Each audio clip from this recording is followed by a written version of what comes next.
Shalom à tous. La lecture du jour dans Jean chapitre 21, versets 1 à 25. Et ce sera la fin du livre de Jean.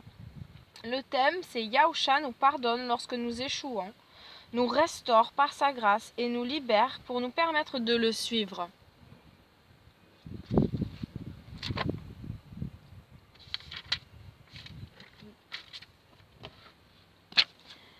Après cela, Yahusha se manifesta de nouveau au Talmidim, au lac de Tibériade. Voici comment cela s'est passé. Shimon, Képha et Thomas, son nom signifie jumeaux, étaient ensemble avec Nathanaël de Cana, dans la Galile, les fils de Zabdaï et deux autres Talmidim. Shimon Képha dit « Je vais pêcher ». Shimon Képha dit « Je vais pêcher », pardon. Ils lui dirent « Nous venons avec toi ». Ils partirent et montèrent dans le bateau. Mais cette nuit-là, ils ne prirent rien.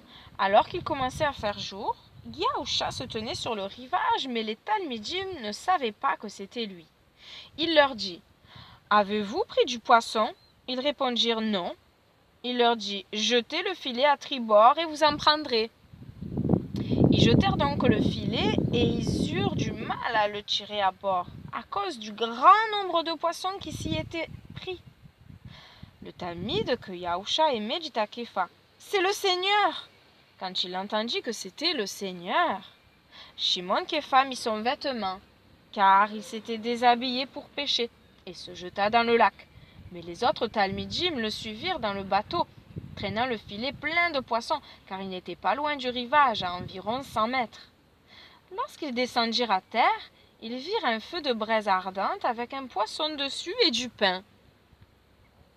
Yahusha leur dit « Apportez quelques-uns des poissons que vous venez de prendre. » Shimon Képha monta et tira le filet à terre. Il était plein de poissons, 153 en tout, et malgré leur grand nombre, le filet ne se déchira pas. Yahusha leur dit « Venez déjeuner. » Aucun des disciples n'osait lui demander « Qui es-tu » car il savait que c'était le Seigneur. Yahusha vint, prit le pain et le leur donna, et il fit de même avec du poisson. Ce fut là la troisième fois que Yahusha se manifesta à ses Talmidim après qu'il fut relevé d'entre les morts. Après le déjeuner, Yahusha dit à Shimon Képha « Shimon bar Yochanan, m'aimes-tu plus que ceci ?»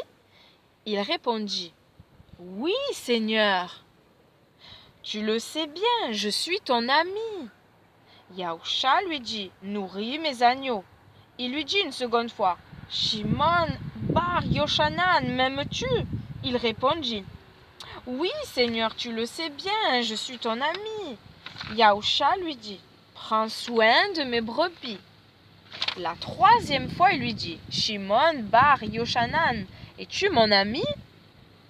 Shimon fut peiné qu'il lui demanda une troisième fois « Es-tu mon ami ?»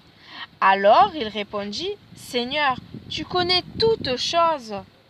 Tu sais bien que je suis ton ami. » Yahusha lui dit « Nourris mes brebis. » Oui, vraiment, je te le dis, quand tu étais plus jeune, tu mettais tes vêtements toi-même et tu allais où tu voulais. Mais quand tu auras vieilli, tu étendras tes bras et un autre te vêtira et te mènera où tu ne voudras pas aller.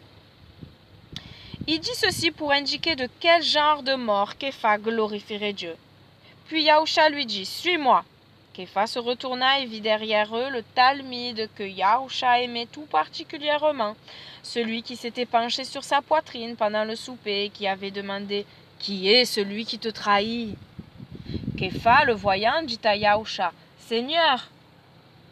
Et lui, Yahusha lui dit « Si je veux qu'il demeure jusqu'à ce que je vienne, en quoi cela te concerne-t-il? Toi, suis-moi. » La nouvelle se répandit alors parmi les frères que ce Talmide ne mourrait pas. Pourtant, Yahusha n'avait pas dit qu'il ne mourrait pas, non. Mais simplement, si je veux qu'il demeure jusqu'à ce que je vienne, en quoi cela te concerne-t-il? C'est ce même Talmide qui témoigne de ces choses et qui les a écrites. Et nous savons que son témoignage est vrai.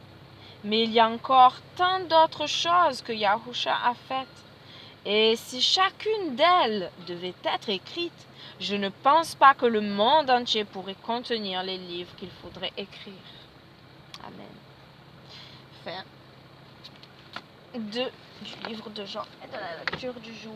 Et la question de méditation, c'est lorsque je suis un échec dans le domaine moral ou spirituel, est-ce que je laisse Yahusha me restaurer pour que je puisse recommencer à le suivre? Alors mes prières vont être souvent répétitives, mais voilà, la parole de Dieu elle se répète quand même. Hein? Et c'est vrai que voilà, je prie vraiment que nous puissions laisser Yahusha nous restaurer, que nous puissions le laisser pour que ce soit lui qui agisse en nous, parce que c'est lui qui veut nous guérir, c'est lui qui veut qu'on se relève et qu'on fasse des choses, non par nos propres forces, mais par sa force à lui. C'est vrai qu'on a besoin de sa guérison, on a besoin de sa restauration. Sans lui, on n'arrive à rien. Merci Seigneur. Merci pour les forces que tu nous donnes. Gloire à toi Seigneur. Viens à notre secours, viens à notre aide. Aide-nous à être tout petits devant ta face, à chercher ta volonté, à chercher ton secours, à chercher ta force, à ne pas compter sur nous-mêmes. Aide-nous Seigneur à être humbles devant toi et devant les hommes. Aide-nous, Seigneur, à être toujours tout petit devant toi, devant les hommes. Considérer toujours ce que toi tu nous as donné, Seigneur, ce que tu es toi, ce que tu fais toi en nous. Parce que ce que nous sommes, d'abord, c'est que nous sommes en toi. Alléluia, c'est toi qui nous donnes les dons. À tous. Merci Seigneur. Merci. Amen. Soyez bénis. Shalom.